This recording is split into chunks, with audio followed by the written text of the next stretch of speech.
Today, I am fighting for you, but just before I was a candidate, I was fighting with you. We have the same exact struggles as New Jersey families. In New Jersey, I have lived here my whole life. I'm Jersey born and bred, and when I die, I want to be New Jersey dead. I do not want to have to leave the state simply because Phil Murphy has chased us out of here. And you all know it's true. You know that you go on the computer at night when everybody's sleeping. You go on, you get the keyboard, and you type in realtor.com. And you're all thinking about, what can my housing dollar get me in another state? And that shouldn't be the case. We should be thinking about our businesses and our families and our faith community and our hobbies and our children and our parents and life the way that we lived it before Phil Murphy came in and really took over as a king. And as a former pastor in Hudson County and as a real estate developer, third-generation real estate developer, we have a pretty good cross-section of New Jersey and what's going on with New Jersey families. And as I was watching the landscape, my wife and I, we had been praying about this for quite some time. And then once the lockdowns happened, I said to my wife, I said, this is actually going to happen. And we had been praying about it for a while. And when I saw what had happened to our state, just like that, I knew that somebody was going to have to step up for New Jersey families and fight. And so just a little bit about me, but this is not really about me. This is about you, but to not have it a distraction, yes, I do have one arm. That is true. And in 1980, I suffered a home accident in the basement of our house in Chester, New Jersey. And my sister and I, we were roller skating on the basement floor, swinging around the lolly columns. One of those lolly columns was loose and it fell down. And when it fell down, it hit my arm and my arm onto the concrete floor. The weight of the pole crushed the bone and crushed the artery, and so there was no blood flow going to the lower half of my arm. And as the Bible says, the life is in the blood. That is true. And so no blood was getting to the lower half of my arm. And so if that accident happened today, it'd be a different outcome. But in 1980, it left me as an amputee at just 4 years old. Everything in my life has been a fight. Everything in my life has had to be something to overcome. From learning how to tie my shoes and zip a coat, to playing soccer and baseball, growing up, to high school years where I played baseball and football for 4 years at Morris Catholic in Denville. Got some offers to play college football, and not just because I was a good athlete, but because I work really hard, and I am a hard worker, and things in my life don't come easy, but I'm also an overcomer besides the hard work. And so as I'm watching the state of our state, I realize that we have a very serious problem, and the support that we're raising statewide, the support that we're raising from both Democrats and Republicans has been overwhelming. I'm a populist. I'm fighting for Democrats and I'm fighting Republicans, but I'm not a moderate. I am a right-lane conservative as a former pastor. I am unapologetically pro-life, pro-gun, pro-police, pro-medical freedom, pro-Trump, pro-military. I'm for low taxes, small government, you name it. The list could be a mile long. I check every box. But as a former pastor in deep blue Hudson County, I love Democrats and I know how to talk to them. And I can message them from the right-hand lane as a conservative and speak to them, because we are going to need bipartisan support going after Phil Murphy in November. And we are the candidate and campaign to do it. And here's the message that we've been sharing around the state that has gained bipartisan support. Here's the campaign that has helped us raise $600,000 in just 8 weeks from individual donors from around the state. This is including $256,000 in 8 hours on April 5th to catch the attention of the New Jersey political world. All of a sudden, people started paying attention to the Rizzo campaign, even though we're an outsider, a true outsider. This is my first campaign. This is the first time I've run for office, and we are getting the attention of everybody in the political world. What's the message? I'm glad you asked. We're running on the New Jersey family ABCs. That's the preacher in me, right? We got to put things in, ABCs: family autonomy, family business, and family core values. These are the things that are under attack in Phil Murphy's New Jersey. He doesn't believe in family autonomy. He doesn't believe in your front door, and he doesn't believe in my front door. And Phil Murphy has come into our homes, and he's coming after our children. He's coming after our children in the area of education. As an 80s kid, my sister and I, the things that we learned at the kitchen table are now being taught at the classroom desk. There's no place in the classroom for those things to be taught. New Jersey schools have abandoned education for indoctrination, and our kids are suffering.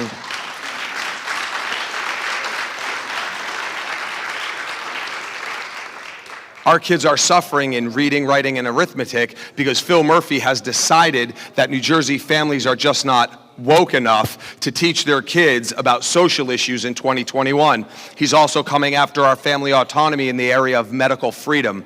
My wife and I, we have 4 children. They don't have anywhere near the number of recommended doses of vaccines, but they have more than 0. You know why? Because I'm their father, Jennifer's their mother, and we have had the liberty to make the decisions about what gets injected into our kids' bodies. There's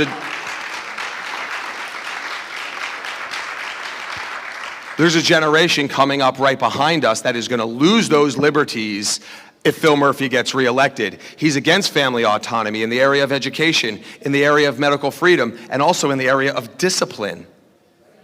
Recreational marijuana overwhelmingly passed on the ballot in 2020. Now, as a former Baptist pastor, I'll spare you my opinion of recreational marijuana, but you could probably fill in the blanks. But my biggest issue with the recreational marijuana was the way Phil Murphy had the bill drafted. He made sure that if my 13-year-old son was caught smoking weed or drinking alcohol, by the way, I don't know how alcohol got in the recreational marijuana bill, but in any event, if my 13-year-old got caught smoking weed or drinking alcohol in the park, when the police pick him up and bring him to my house and tell me about it, it's a 3rd-degree felony on the police officer, not my son. Now, parents freaked out about that, as well they should, and it's coming out of the bill, but Phil Murphy has already laid down his cards. We know exactly where he stands on family autonomy, in education, in medical freedom, and also in discipline, so we can't know when our kids are breaking the law. And letter B, family businesses. 1/3 of all small businesses in New Jersey are closed. Gone. Bankrupt in 15 months. How does something like that happen? I'll tell you how, because there's a tyrant in Trenton with an iron fist and a ballpoint pen who has made the unilateral decision of who's going to be a financial winner and who's going to be a financial loser, simply by declaring who is essential and who's not essential. I'll tell you this, if you go to work to put food on your table, you are essential regardless of what the governor tells you.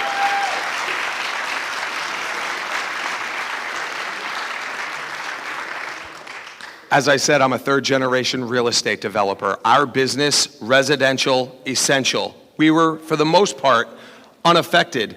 But my ministry in Hudson County, along with the entire faith community in New Jersey, was deemed non-essential, closed. And as I read that bill, the executive order, I knew that before the ink was dry, that I was never going to obey it. You know why our church doors were closed? You know why our church doors were closed? It's simply because the sign over the front door said City Baptist Church. But according to Phil Murphy, we would have been open essential if the sign over the front door said City Liquors. That's why I made the decision that we never closed, not one in-person service. We never demanded masks, we never demanded social distancing, and we never limited capacity at all, not one time through the whole pandemic. But I'm not crazy, so I added live streaming because I knew people were going to be afraid. But we never mandated anything, and we met straight through because I believe the First Amendment overrides an executive order, particularly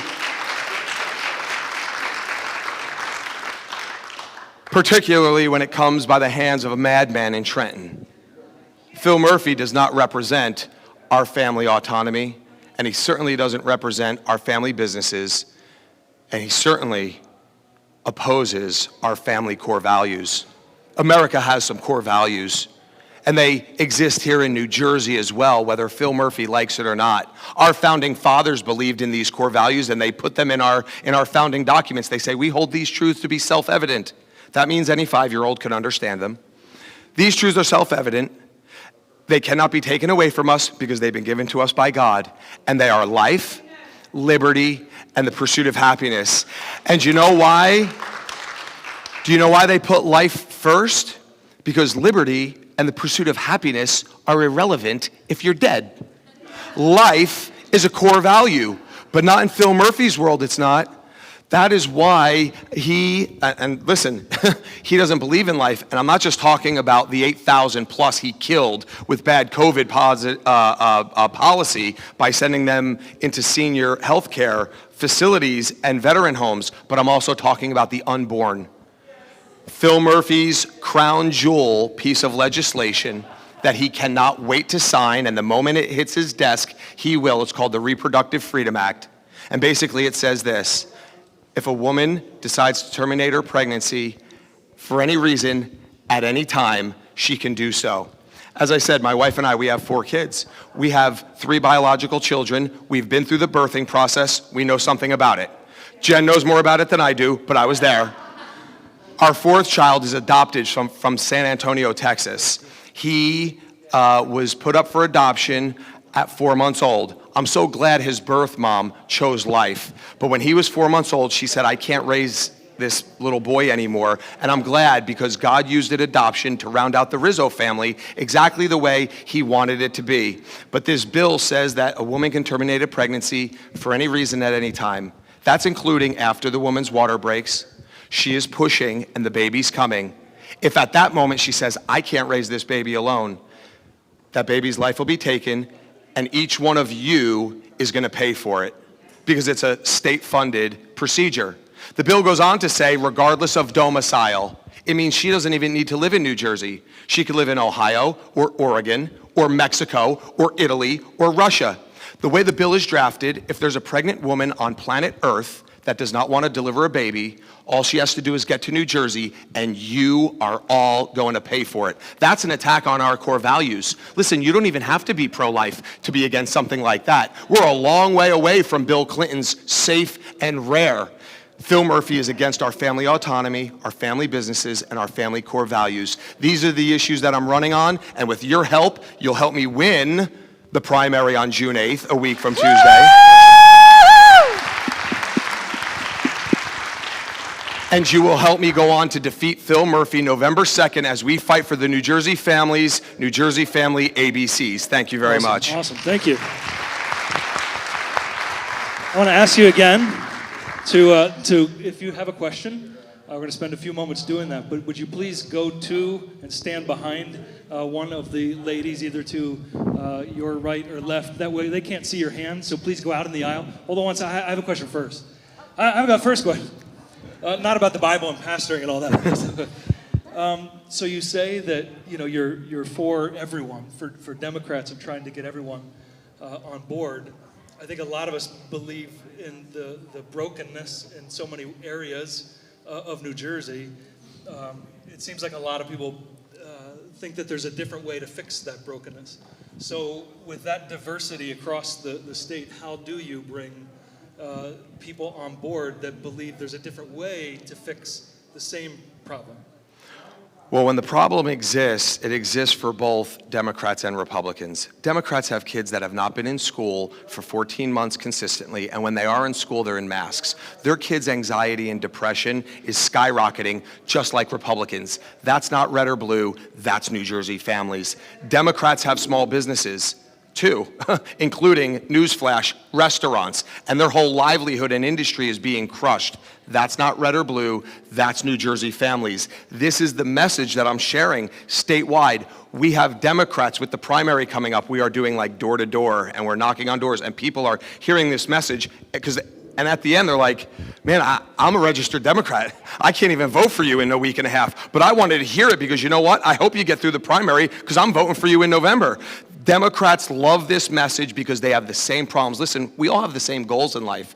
We all want our kids to be safe, first of all, educated, go on to live prosperous lives, move out of our houses, and go on and reproduce it themselves. Some think we get there this way, some think we get there this way, but we all have a common goal. And I believe we can message Democrats. We love Democrats, and my wife and I have spent the last decade ministering to Democrats in Hudson County, so I believe we're going to be able to bring them over. Thank you. Thank you.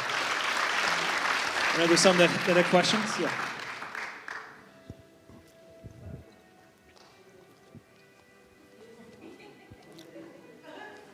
Apologize for those microphone challenges. You never had this happen in your church, did you? Oh, yeah, never, no. AV, perfect. Okay. AV. It's on. It's on. Okay, so hi, my name is Otto Angelico, Mr. Rizzo. I'm an immigrant. Now I'm a citizen, by the way.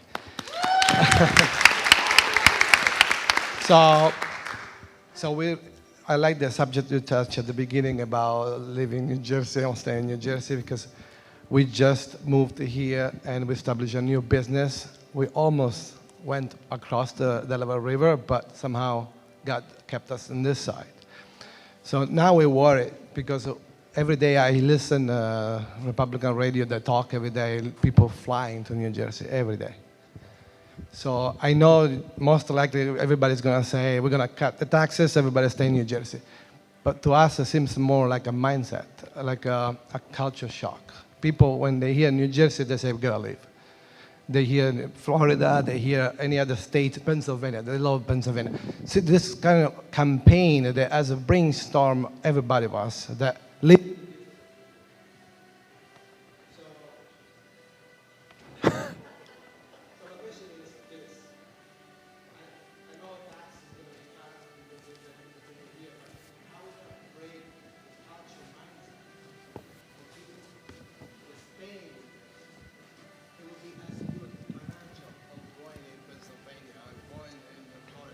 About the weather, but it's a culture. It's not about money only. It's a culture. How are you going to break that culture? So the question is, how are we going to break a cultural mindset of people that just want to, it's varied, but that people want to leave New Jersey? Yeah, everything rises and falls on leadership, right? So Phil Murphy has made this place impossible to live because he pushes a fear narrative. He belittles people, calling us knuckleheads for the last 14 months. He said when we had a protest in Trenton, he said, I hear you, and quite frankly, we don't care. He said, if you're a one-issue voter and your one issue is taxes, go find another state to live in. He is degrading, he's arrogant, and he is a very, very bad leader. And so how do we change the culture? We have to change the leadership. And when somebody comes in with a mindset, a positive mindset, hope, and actually brings positivity, and listen, I'm not, saying that, we just a hope and a dream. No, I believe New Jersey families are smart enough to be able to educate their own kids without having to cram certain doctrines down their throat. I believe small businesses in New Jersey are smart enough to know how to keep their establishments clean without broad brushing them, telling them, none of you guys are capable of keeping anybody clean and safe. We're going to do it when the time is right. For now, you're closed down. Walmart we could trust, but everybody else, you're all closed down. That is the sort of contempt that gets built up in people's lives. Okay, well, we're in a church setting and whatever, I'm not looking to pastor the state of New Jersey, but as a former pastor, the Bible says, fathers, provoke not your children to wrath, right? He is the leader. He is in that leadership position. He is provoking us to wrath. You can't behave like that. We need to give families and businesses the space to grow and make decisions for themselves. That will create a different mindset in New Jersey where people say, hey, you know what? I can go back to raising my family, running my business, going to church, having some hobbies without having to worry about whether I'm breaking some executive order if I walked 4.5 feet too close to somebody. We've got to change the mindset, and that's how we do it. Awesome, thank you. Time for a couple more.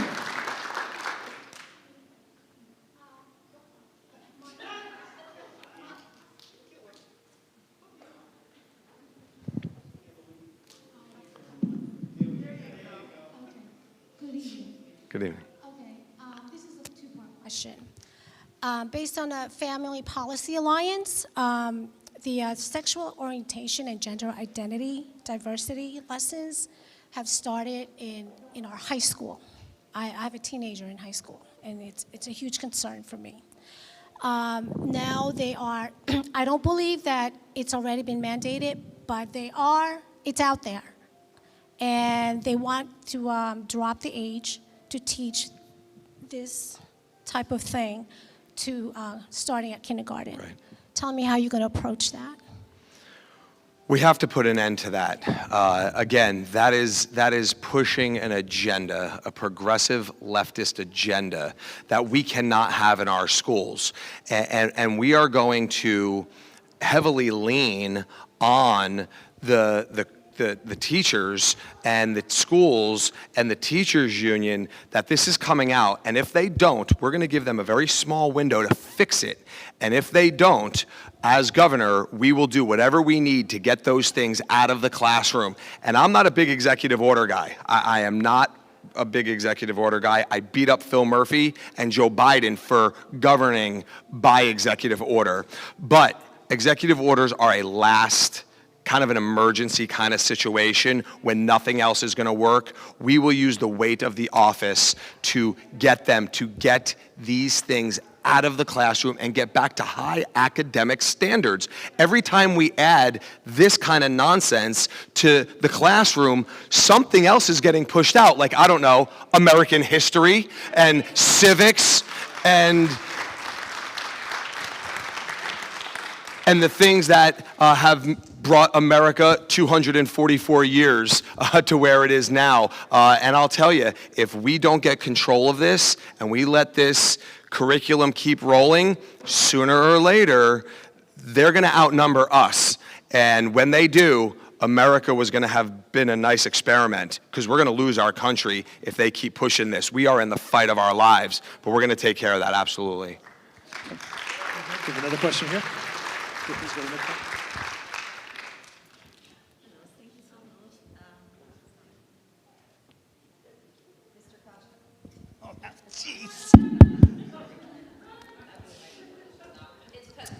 Yes, I have been here because I was really wanted to listen. I have stopped any news from my house. Actually, I removed the regular TV and only has Christian television newscaster. I believe in a God that is in control, but He has given us the opportunity to make choices. And I think that first, since we are in a church, we have to begin by making the right choices. As a believer, I believe that God is pro-life. I believe that God is pro-Israel. He blessed those that bless Israel. And I believe that God is a God of order and law. And we have to obey the law of land as long that this does not go against His law. I think that God can use anybody. And when people were asking me, why did you vote for Trump? I say, well, very simple. Pro-life, pro-Israel, and pro-American Constitution and law. I don't have any agenda, simply because God used Nebuchadnezzar. He used a mule or a donkey to talk. He can use anybody. And I have been hearing a lot of people here today, and all of them were very good, actually. I am impressed with you. I was impressed with Levine. I was impressed with everyone. And the most important part is because I come from a country where all freedom was removed. And I came here, and I belong to all the minorities. And when I came here many years ago, the only reason I left my country is because it was a song that is the proletarian song. And it says, no more supreme saviors, no Caesar, no Burgess, no God. We, by our own, will furnish our own redemption. Every time that But what's your question? And this is the question. And this is the question. More than anything else, I wanted to share this because the people that are here, they are American. And I am an American that I am very proud of being received in this country. And I would like to stimulate you to fight for whatever way you have to keep American, because communism is not good. Lack of choice is not good. I think Phil's And running. I think that he is going to win.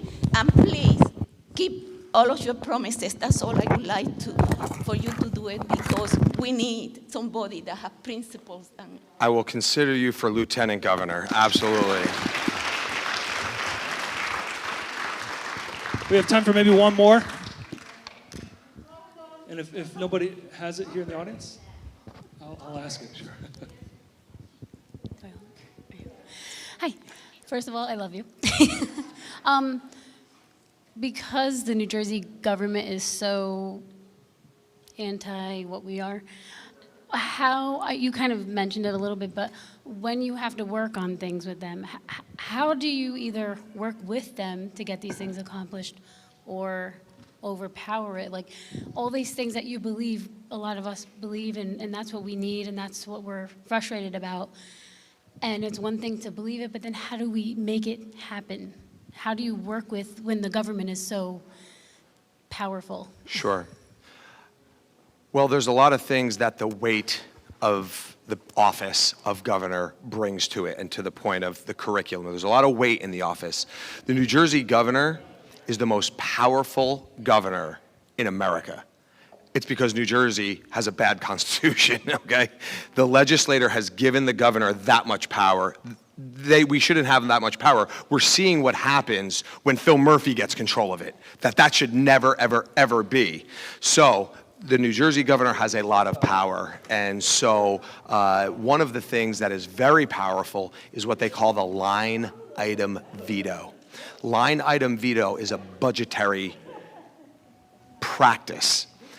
I have the 2022 proposed budget on my desk. It's over 500 pages, front and back. $47 billion. You know what's in there? Things that you and I would disagree with. What I can do as New Jersey governor is I can sign the budget and then line item veto individual things that need to come out. Most people have to either sign or veto the whole budget and send it back. The New Jersey governor gets to sign it and line item veto. What I would do is I would take out all the money that is going to illegals. We end sanctuary state policy day one. I lift all COVID restrictions statewide day one. And I have a plan to cut $7 billion out of the New Jersey budget. Line item veto. And a lot of those things, yeah, there's money tied to them, but they are attached to family autonomy, family business, and family core values. Awesome. Thank you. Just one quick. Pork roll or Taylor ham? Taylor ham. Oh, man. I don't know, man. I don't know. even hesitate. I don't even hesitate. I think you're in a pork roll crowd. That's Hey, would you join me in thanking Phil Rizzo for being here? Thank you. Thank you so much. Appreciate it.